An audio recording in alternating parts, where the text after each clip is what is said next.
Dan ni'n adran y diodydd ar Gwinoedd Cartref neu ar dim organwg, ac mae Moira Blakeman wedi bod yn brysur iawn eleni yn cystadlu. Ac ys faint ydych chi'n gwneud y gwinoedd ar diodydd, mae Moira? Fi wedi dechrau rhyw 15 mlynedd yn ôl i jyst cael gŵr ni, cael hobi bach, achos mae'n neis bod chi'n gallu gwneud rhywbeth mas o ddim byd bron o bod, a dim ond adol siwgr i fe, a hwnnw sy'n costi chi. Be, allwch chi'n gwneud gwin neu ddiod allan o? Wel, mas o mwyar, mas o farw, mas o taten. Lan i chi parsli yn yr ardd. Rhywbeth? Wir i ti, mae mor rwydd yna. A gan gobeithio bod unrhyw un lle mae'n rhoi gŵr ni. Wel ie, o beth am ni'n gael chydig o wersi rwan, achos ydych chi wedi dod â rhai o'ch poteli chi draw, a maen nhw gyd wedi cael cardia gan ddechrau ar y chwith y fanna efo'r marw rym, wedi cael yr ail wobr, da iawn, ond sut mae rhywun yn mynd ati greu marw rym? Mae hwnna'n un mwyaf diddorol i wneud, actually, achos fi'n wneud e dim yn y botel, fi'n actually wneud e yn y farw ei hunan. A ti'n torri'r top bant, tynnu'r seeds i gyd mas, a'i lenwi fe gyda siwgr brown, bach o ginger neu cloves i roi y blas a pethau da i gwella chi amser mae anwyd bach arno chi. A wedyn, chi'n seithno hwnnw off ar ôl rhyw 2 wythnos i mis a gadael am ryw 8 fis a mae'n clyro a wir i chi, mae mor rwydd yna. Felly faint o ddiod gewch chi allan o un marw, felly? Wel, obviously, dispendo'r seis y farw, ond geis i farw fawr, fwyaf yw i, gorau gyd, a geis i ryw botel neu 2 o'r gwin ma, mas o fe, so 2 litres, allai di gweud? Ac yn dda i'r llwnc, yn dda at anwyd, ydi o? For medicinal purposes only, wir i chi. Be, mae'n greu hefyd, ydi? Wel, os adid i'r ginger a cloves, y pethau da iddo fe, ti'n timlo fe mewn lawr, a mae jyst y fod fel syrup bach, a mae hwnna'n dda i ti.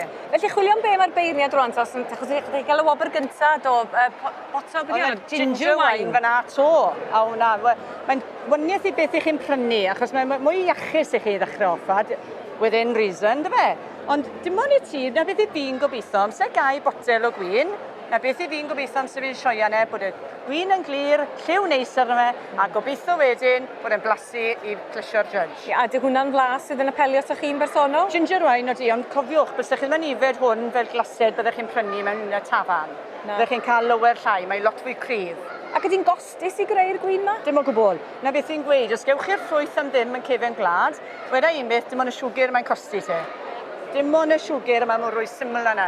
Reit. O beth am yr un nesaf sydd gennych chi, achos mae gennych chi fodca fanna, wan oes? Wel, mae pawb yn cael rhyw botel o rhywbeth amser nadolig, a rhyw fodca neu gin neu unrhyw beth neu whisky.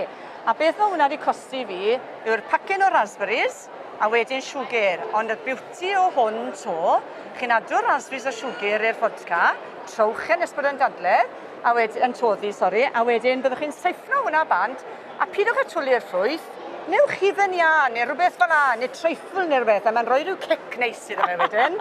Achos da chi'n byw yng nghanol y bwyd, beth bynnag da chi'n rhedeg y pantry? Pantry Blakeman lawr yn y gyferfyn, croeso i pawb ddod yna. Ond da chi'n syrfio gwin, ac dim hwn, achos mae yna steirau gyda ni, a so fe'n saff i chi ifed mynd lawr y steirau. Ond hefyd, os da chi'n nghanol y bwyd o ddydd i ddydd, mae hwn yn rhywbeth sy'n helpu chi ymlacio, mae'n siŵr. Mae rhaid pawb cael rhyw hobi a neud rhywbeth gwaniaeth dyn nhw ddim yn neud bob dydd, a felly mae hwn yn diddorol iawn. Ydy hon y sioe ora hyd yn hyn, achos ni nôl rwan, mae gennych chi gardyn coch arall yn fanna hefyd yn does? Wel, beth sy'n bwysig am hwn nawr yn diddorol, y taten.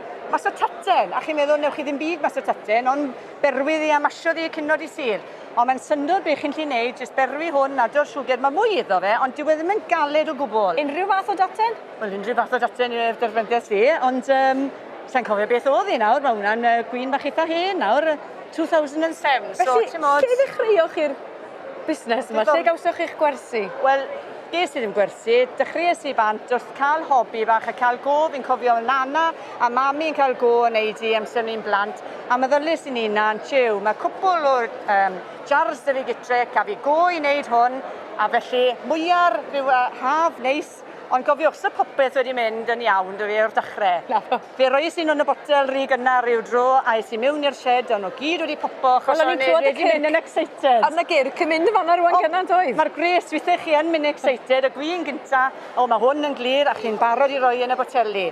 A'r ail dro, nes i gyfro fe, a dath rhyw gwybed bach mewn, a fe neddfa nhw i busnes, o pisio nhw bach ynddo fe, troiodd fe gyd yn sir a gorffus i trwlu hwnnw hefyd. So fi wedi dysgu lot ar hyd y blynydde. Pwy sy'n yfad hein i gyd, eich ffrindiau chi? Wel, dwi ddim yn, mae'n rhoi bach o pen tost i fe, achos fel fi'n gweud, mae'n gryf. Ond mae'n anreg bach neis, os bod chi'n gallu gwneud unrhyw beth, a rhoi rhyw anreg i rhywun i chi di wneud, mae'n mwy bersonol Ydi. a mae'n mwy werthfawr. Yn arbennig iawn. Ond so mae dydi? byth yn cael ei swli mas.